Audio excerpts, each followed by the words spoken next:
ఈ రోజే డౌన్లోడ్ చేయండి. మీ ఫేవరెట్ షోస్ చూడండి. అంత పెద్ద కాలేజీలో అంతమంది రిచ్ కిడ్స్ మధ్యలో చాలా అమాయకంగా ఆ కట్టుబొట్టుతో అందంగా కల్మషం లేని మనసుతో ముచ్చటగా ఏదో సాధించాలనే పట్టుదలతో పద్ధతిగా అలా కనిపిస్తూ ఉంటే తనకి చేతనైన సాయం చేయాలనిపిస్తూ ఉంటుంది. మనం ఆ కాలేజీలో జాయిన్ అయినప్పటి నుంచి ఎంతో మందిని చూసాం. చామంతి లాంటి వాళ్ళని ఎప్పుడైనా చూసామా?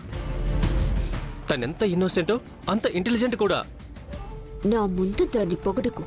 నాకు చాలా ఇరిటేషన్ వస్తుంది. అది ఒక పని మనిషి. దానికంత పెద్ద కాలేజీలో చదువు అవసరమా? దానికి నువ్వు వాల్యూ ఇవ్వటం అవసరమా? అమాయకురాలంట అమాయకురాలు. అది నువ్వనుకునేంత అమాయకురాలేమీ కాదు. దానిలో చాలా యాటిట్యూడ్ ఉంది. పని మనిషి పని మనిషిలా ఉండాలి కానీ నాతోనే పోటీ పడుతుందా? నాకే ఎదురు చెప్తుందా? అసలు అలాంటి వాళ్ళని జాయిన్ చేసుకున్నందుకు ప్రిన్సిపల్ గారిని అనాలి.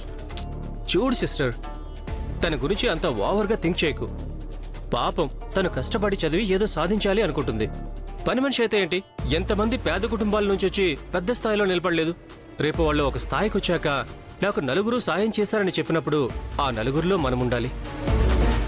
అంతేగాని నా జీవితంలో మర్చిపోలేని వాళ్ళంటూ అని తను చెప్పే వాళ్లలో మనం ఉండకూడదు.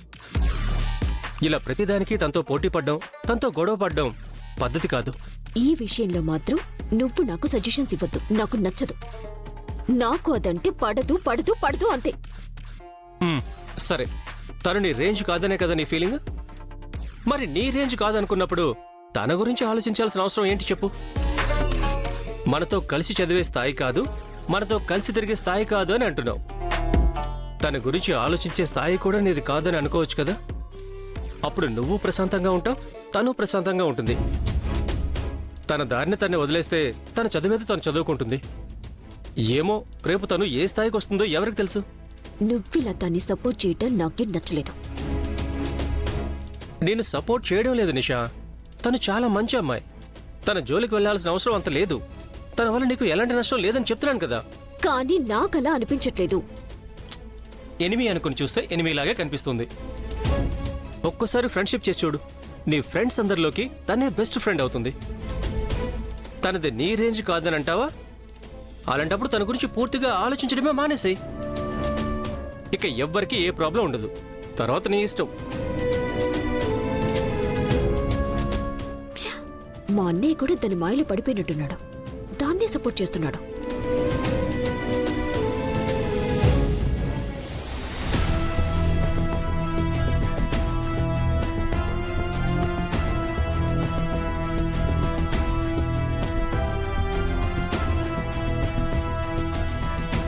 యువరాణి గారు,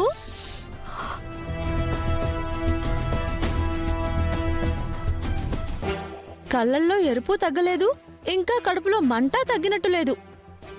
ఎదిగోండి, ఈ జ్యూస్ తాగండి యువరాణి గారు. కడుపులో మంట తగ్గిపోతుంది, కళ్ళల్లో ఎరుపు తగ్గిపోతుంది.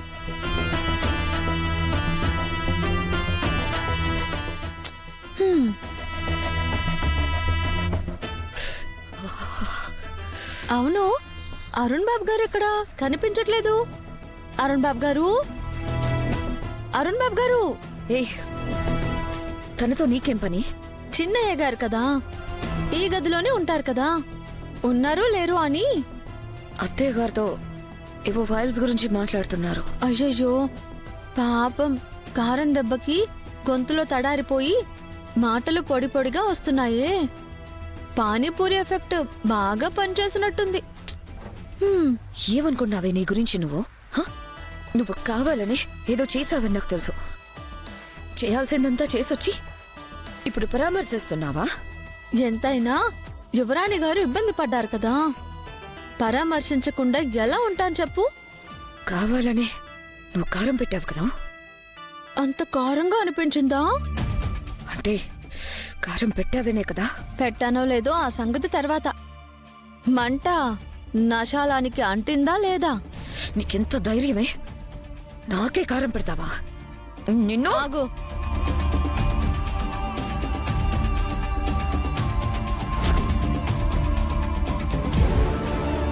కారం తగలగానే అమ్మ అమ్మ అంటూ అంత లావుగా అరిచావే, మరి అదే అమ్మ నీ కళ్ళ ముందు కింద పడి ఊపిరాడక గిలగిలా కొట్టుకుంటుంటే కనీసం వచ్చి పైకి లేపావా? అయినా అమ్మా ఎక్కడ ప్రాణం పోతుందో అన్నట్టు అల్లాడుతుంటే అయ్యో అని జాలి చూపించావా? ఈ కొంచెం ఘాటుకే నీకు అంత కష్టంగా ఉంటే ఊపిరందక అమ్మ ఎంత బాధపడి ఉంటుంది. అమ్మా, ఇప్పటికైనా ఆ బాధ నీకు అర్థమైందా?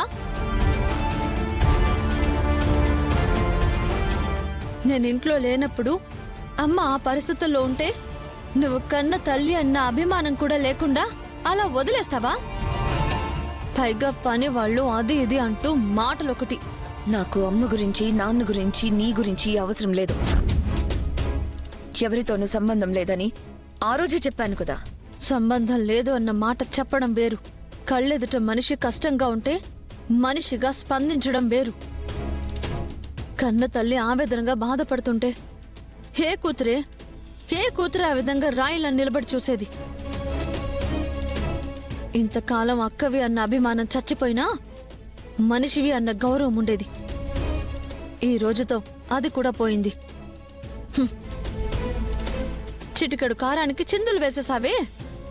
ఊపిరందక అమ్మ ఎంత ఉక్కిరి బిక్కిరి అయి ఉంటుంది. పైగా తను పీల్చుకుని ఇన్హేలర్ని బయటపడేశారు. కనీసం అప్పుడైనా నీకు అడ్డుపడాలి అని అనిపించలేదా? నాకే కారం పెడతావా అని ఇంత రోషపడుతున్నావు? అమ్మ ప్రాణాలని తీయాలని చూస్తావా అని నిన్ను చంపేయాలన్నంత కోపంగా ఉంది నాకు. చెప్పు, చంపేమంటావా?